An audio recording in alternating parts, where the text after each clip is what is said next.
Hi! Hope you have a good day, and I hope my voice doesn't sound weird in the recording. So, my full name is Chandy Hương Giang. Dad named me after a river that only belongs to a city. How romantic! He always wants a gentle girl like a river, I think. So I got the name. And my full name at home is Bành Thị Cún, or cô Cún ơi, chị Cún ơi. I don't know why mom coined that name for me, but she has called me that like that for almost 2 decades. How sweet. And she had raised a very healthy and witty baby girl, so everyone in my family from that moment on all nicknamed the baby girls Cún, like little pretty puppies, as a way to envy for her daughters to be healthy and witty like my mom's baby girl. And Cún has been an official nickname for girls in my family, passed in 2 generations, including my 3 younger sisters and my niece. Now you can guess that I had my best time in childhood. Yes, it's always true. So today's topic for the podcast is the weight of entertaining as a small countryside girl, since I was born in the countryside. How peaceful. I will recollect all my pieces of memory, not in any specific time order. And by the way, I will add some Vietnamese words while talking, as I haven't found the exact words in English. Sorry for that. Start with when I was very, very, very small. In 2000 or 2001, 2002, I had no idea how adults entertained. But since I was born not long ago, in 2000, I have abundant time chilling on soft bed, eating, wearing the most trendy clothes, and was always too spoiled by my grandparents and parents, because I'm the biggest child to be born in the dad side. The best time of the day should be lunch. Dad took me across the garden full of hai duong to the pond with a real fishing rod and did his fake fishing. For his every fake fish, I was happy and laughed so hard and let him successfully feed me a spoon of porridge. Little 1 year old, I knew how to talk. Talking to people is very entertaining. And I also became an entertaining channel to all my relatives. I was not the type of bà cụ non, but people really fancy me. One thing that made me laugh during that time is watching my granddaddy and daddy doing the things, like gardening or building our ancestral house in 2002. I was watching while cheering them up. Now we come to the time I was bigger. I inherited the good genes from my dad's side. I was so easy a child, I was so easy to eat. And my granddaddy is a good cook. He's the most generous man I've known. I was spoiled by him. And his signature dishes are sườn xào chua ngọt, boiled chicken wings, and dog meat. We called it rượu mận. I'm sorry if you feel bad, but that time in my place we had no idea of raising a dog as a pet or even a friend.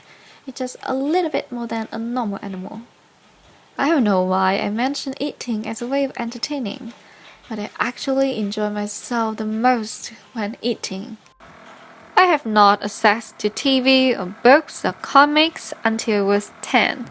So, before that, I used to excitedly go to the pond with my sister, molding the mud into cakes, decorating with white flowers, and then a tea party of 2 princesses started. By the way, I live in a village, and my village is near a dike sloped. Yes, there's a branch of the Red River that separates my village in Nam Định and Thái Bình on the opposite side. And you know, my side, unluckily and luckily, is not bãi bồi, it's actually bãi lở. That means we can't have many plants growing well there. But the lucky point is that we have a very, very large vacant lot all covered by fresh green grass. That's the best playing ground.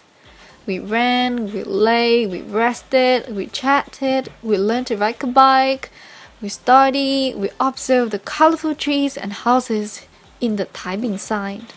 And it looks like Thôn Vĩ Dạ in Hàn Mặc Tử poem is very beautiful. And when I was 10, my granddaddy, who is a very trendy guy, brought to our house a very modern TV. We had a lot of channels, and VTC 11 is the best miracle. I first knew about Ghibli Studio. Their movies are phenomenal. I watched my Chihiro, my Sophie, my Kiki, my Princess Mononoke, my Haku, my Hole, my Laputa Castle again and again. The movies not like movies. They are like dreams. That world makes me addicted.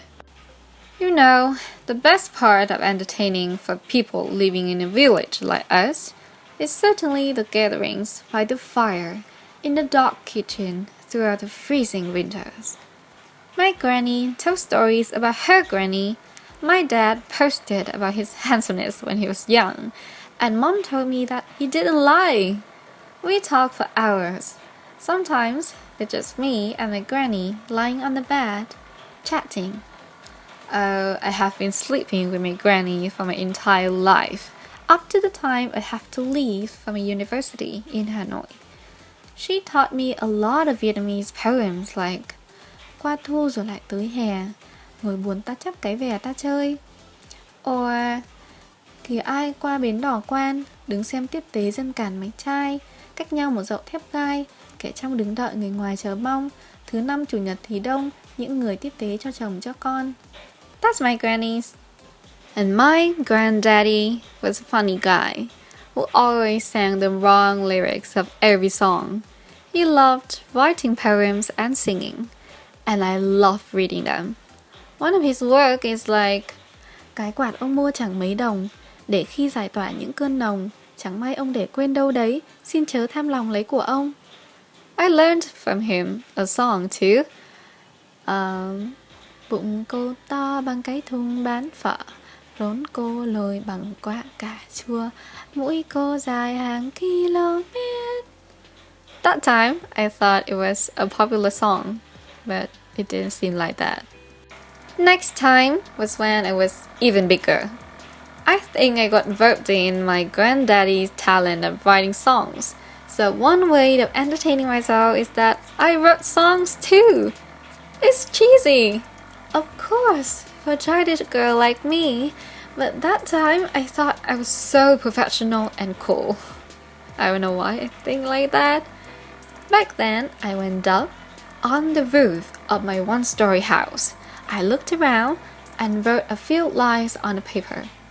It's like, I met right up to my family. How wonderful they all be there. Granddaddy, Daddy, Mommy, and Granny. Of course, it wasn't in English. I just randomly rewrote it.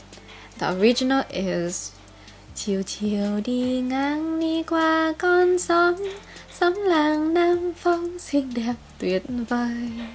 Nhìn hàng cây xanh, xanh mãi một màu xanh. Oh, I'm blushing. Time keeps going by, and I still live my best day. Granddaddy, Granny, Daddy, and Mommy still do their things. My granddaddy is a good village doctor.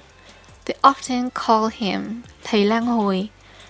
That's the easiest way to ask for directions to my house. Everybody knows him. He's strong, kind, healthy, like thanh niên. They praise him like that, and I always think like that. He has been doing his job, hanging out with his friend in his motorbike, buying the most trendy device to a house. Till the day he's gone. Suddenly. I don't know why. I think I took his health for granted. So, I think I can't accept that. I used to think that my life is a dream that I don't have to wake up. But he's gone. He made my childhood, but he's gone. My fantasy collapsed. It's strange, but it's also usual that everyone who appeared in my childhood is disappearing. I enter my adulthood and become one of them. Now I have a phone, I have a laptop, I connect them to Wi-Fi and do the things that others do too. You know, being boring is actually the hardest. Who can suffer boredom? I can't find anywhere else the kind of effortless happiness I used to have. I am not negative. I am just thinking. And I hope me, myself, and I, and you can be present. Leave for the now. At least, I am trying. So you know, having two beautiful childhoods sometimes is not a good thing, because you can't have recalling your past and comparing.